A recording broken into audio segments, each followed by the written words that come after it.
അതായത് നമ്മുടെ മുമ്പിൽ ഒരു എക്സ്പീരിയൻസ് ഉണ്ട് ബീഹാറിൻ്റെ. ആ എക്സ്പീരിയൻസ് വെച്ച് നോക്കുന്ന സമയത്ത് എല്ലാ ഘട്ടത്തിലും അവർ കൃത്രിമം കാണിച്ചിട്ടുണ്ടെന്നുള്ളതാണ്. അതായത് എൻറോൾ ചെയ്യുന്ന സമയത്ത് ആൾക്കാർ താമസമില്ലാത്ത സ്ഥലത്ത് പോലും ആളുകളുടെ നമ്പർ കൊടുത്തിട്ട് ഇതാക്കി പലവിധ വിചിത്രമായ സംഗതികൾ അവർ ചെയ്തിട്ടുണ്ട്. അതുകൊണ്ട് തന്നെ ഈ രാഹുൽ ഗാന്ധിയുടെ നേതൃത്വത്തിൽ നടന്നിട്ടുള്ള ഏറ്റവും ശക്തമായിട്ട് ഇടപെടലും അന്വേഷണവും ഒക്കെ വെച്ച് നോക്കി കിട്ടിയ ഫലങ്ങളും നമ്മൾ കണ്ടിട്ടുള്ളതാണ്.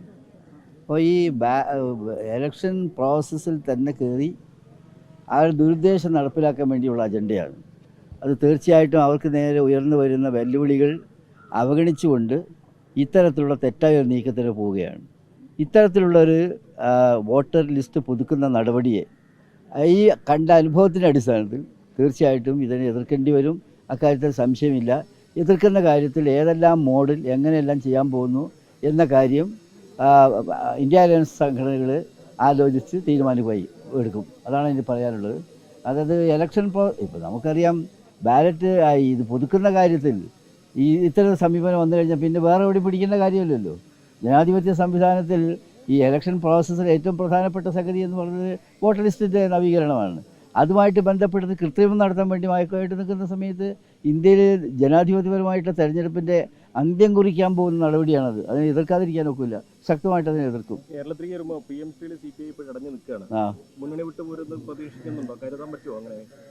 അങ്ങനെയല്ല, അതിപ്പോൾ അവരുമായിട്ട് ബന്ധപ്പെട്ടിട്ടുള്ള സംഗതികളാണ്.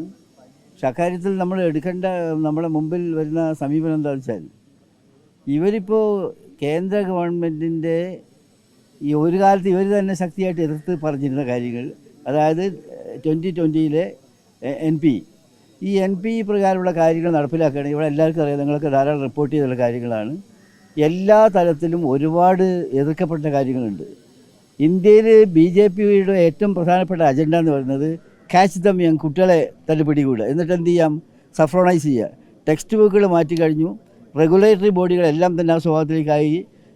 NCERT അങ്ങനെ വന്നു, UGC വന്നു, മറ്റെല്ലാ റെഗുലേറ്ററി ബോഡികളും വർഗീയവൽക്കരിച്ചിരിക്കുകയാണ്. ഇതിൻ്റെ ഒരു ഉൽപ്പന്നമാണ് NP 2020.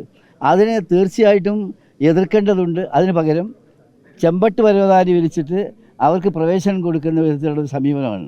അത് കാപട്യമുണ്ടെന്ന് ഞങ്ങൾ മാത്രമല്ല പറയുന്നത്, അവർ തന്നെയും പറഞ്ഞുകൊണ്ടിരിക്കുന്നത്, അവർ ഘടകകക്ഷി പറഞ്ഞുകൊണ്ടിരിക്കുന്നത്. തീർച്ചയായിട്ടും ഈ ഏറ്റവും തെറ്റായിട്ടുള്ള നയത്തെ എതിർക്കപ്പെടേണ്ടതുണ്ട്. അതുകൊണ്ട് തന്നെയാണ് രാജ്യത്ത് ഇത്ര ശക്തമായിട്ട് എതിർപ്പതിലുള്ളത്. അവർ യഥാർത്ഥത്തിൽ ചെയ്യുന്നത് അവരെ വളർത്തിക്കൊണ്ടുവരാൻ, അവരെ ഫാസിസ്റ്റ് പ്രവണത വളർത്തിക്കൊണ്ടുവരാൻ വേണ്ടി ഈ സംവിധാനത്തെ ദുരുപയോഗപ്പെടുത്തുകയാണ്. ഗൗരവമുള്ള കാര്യമാണ്. അല്ല, അതിപ്പോൾ ഇറ്റ് ഡിപ്പെൻസ് അവരെന്താ ചെയ്യാൻ പോകുന്നത് നോക്കണം. സംഗതി ഇതാണ്. CPI പറഞ്ഞ കാര്യങ്ങൾ ശരിയാണ്.